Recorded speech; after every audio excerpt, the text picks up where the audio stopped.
नमस्कार और जय हिंद। तो इंग्लिश सीखने के लिए सबसे इम्पोर्टेंट क्या है? ग्रामर रूल्स या ग्रामर टिप्स या बाकी चीज़ें? वो सारी चीज़ें हमारे लिए बहुत इंपॉर्टेंट है। बट साथ ही साथ हमें सबसे पहले जिस पे काम करना है वो है हमारी वोकेबलरी। जब तक हमारे पास शब्दों का भंडार नहीं होगा हम तब तक ग्रामर सीख के कुछ भी नहीं कर पाएंगे, क्योंकि जब हमारे पास शब्द होंगे तभी हम उन्हें ग्रामर में कन्वर्ट कर पाएंगे या उनको अकॉर्डिंग टू ग्रामर उनको फॉर्म कर पाएंगे इन सेंटेंसेस। ठीक है।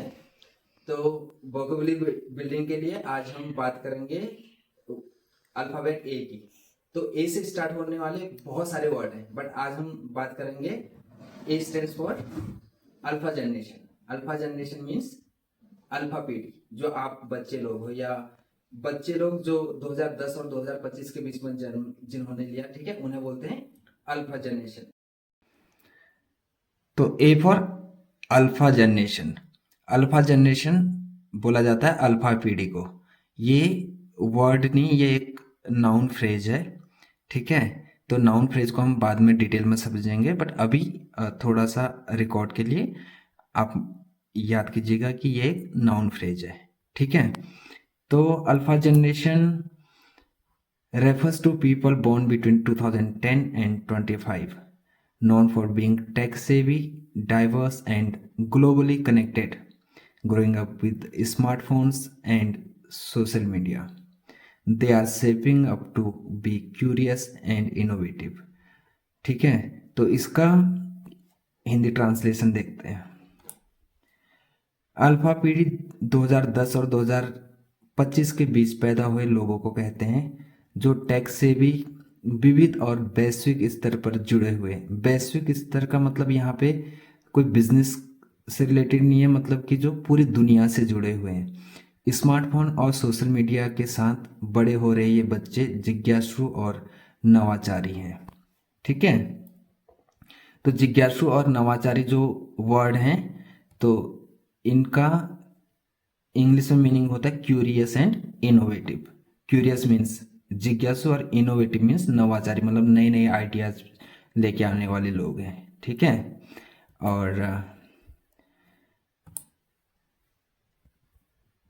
अल्फा जनरेशन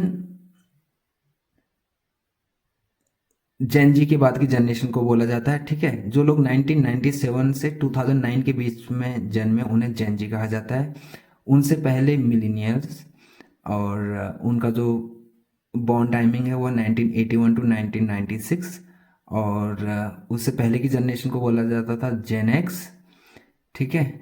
और उससे पहले की जनरेशन को बोला जाता है बेबी बॉम्बर्स, और उससे पहले की जो जनरेशन है, जो हमारे ग्रैंड पेरेंट्स हैं, तो वो जनरेशन को बोला जाता है साइलेंट जनरेशन, जो 1928 टू 1945, मतलब आप समझ सकते हैं कि हमारे जब देश आज़ाद हुआ था उससे पहले जो लोग जन्मे हैं तो उन्हें बोला जाता है साइलेंट जनरेशन। और अल्फाज इमीडिएट प्रेडिसेसर्स आर जेन जी। इसका मतलब हो गया जो अल्फा जनरेशन है तो उनके जो इमीडिएट पहले वाली जो पीढ़ी है उसको बोला जाता है जेन जी। ठीक है। और अब आगे बढ़ते हैं और देखते हैं कुछ एग्जाम्पल्स कि हम ये पर्टिकुलर वर्ड को कैसे यूटिलाइज कर सकते हैं अपनी डेली स्पीकिंग में या फिर डेली कम्युनिकेशन में। तो सबसे पहले है alpha generation kids are born with technology in their hand. Alpha पीढ़ी के बच्चे तकनीकी के साथ पैदा हुए हैं। ठीक है। दूसरा एग्जाम्पल है they are the first true digital natives. वो पहले सच्चे डिजिटल मूल निवासी हैं। Alpha kids are super curious and love learning. Alpha बच्चे बहुत उत्सुक होते हैं और सीखना पसंद करते हैं। They are growing up with AI and automation around them. वे एआई और स्वचालन के साथ बड़े हो रहे हैं। Alpha generation is shaping up to be socially conscious. Alpha पीढ़ी सामाजिक रूप से जागरूक बन रही है। ठीक है। ये कुछ एग्जाम्पल्स हैं। तो आज की तो आज हमने वर्ड ऑफ द डे में सीखा अल्फा जनरेशन, जो है एक नाउन।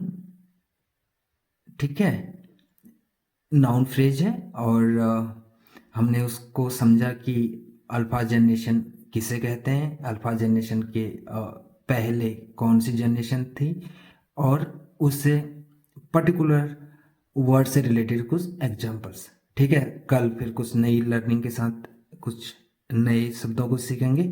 तब तक के लिए सीखते रहिए और थैंक यू वेरी मच।